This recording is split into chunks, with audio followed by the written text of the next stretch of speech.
আসসালামু আলাইকুম ভিউয়ার্স, আশা করি আপনারা সবাই ভালো আছেন। এবার বঙ্গোপসাগরে তৈরি হচ্ছে নতুন ঘূর্ণাবর্ত, যা থেকে তৈরি হওয়ার সম্ভাবনা রয়েছে শক্তিশালী ঘূর্ণিঝড়।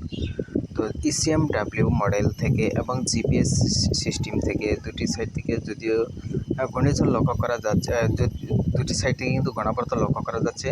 তো একটি সাইড থেকে লক্ষ্য করা যাচ্ছে এটি মায়ানমারের ইয়াংগংয়ে আঘাত হানার সম্ভাবনা রয়েছে নিম্নচাপ হয়ে। আরেকটিতে কিন্তু ঘূর্ণিঝড় লক্ষ্য করা যাচ্ছে, জিএফএস মডেল থেকে ঘূর্ণিঝড় লক্ষ্য করা যাচ্ছে। তো দুটি সাইডে যদিও কিছুটা চেঞ্জ লক্ষ্য করা যাচ্ছে, আর এই ঘূর্ণিঝড় কিন্তু এখনও তৈরি হয়নি। এটি তৈরি হওয়ার বা ফর্ম করার সম্ভাবনা রয়েছে আগামী 23শে মে। যেহেতু অনেকটা সময় রয়েছে, তো এখনই কিন্তু ক্লিয়ার বলা যাচ্ছে না এটি ঘূর্ণিঝড় হবে নাকি নিম্নচাপ হবে। তো এদিকে কিন্তু বাংলাদেশের এবং পশ্চিমবঙ্গ দুই বাংলায় কিন্তু বৃষ্টির পরিমাণ অনেকটা কমে গেছে।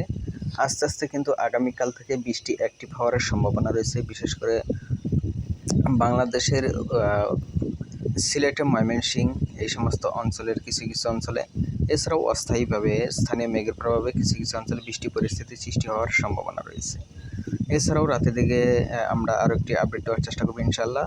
তো ভিউয়ার্স, ভিডিওটি এ পর্যন্তই, তখন পাশে থাকার জন্য ধন্যবাদ।